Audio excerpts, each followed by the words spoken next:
không chạm đâu bị đa đâu.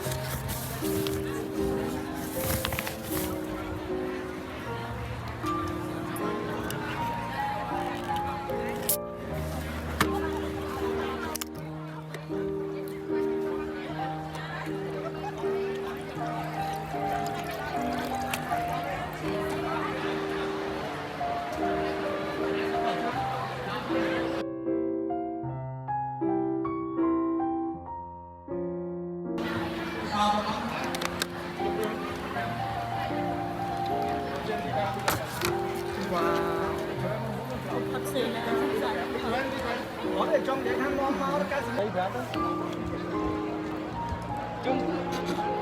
chặt này đứng chó.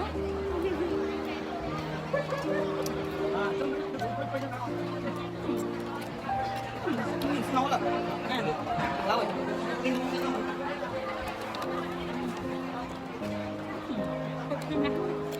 hấp dẫn.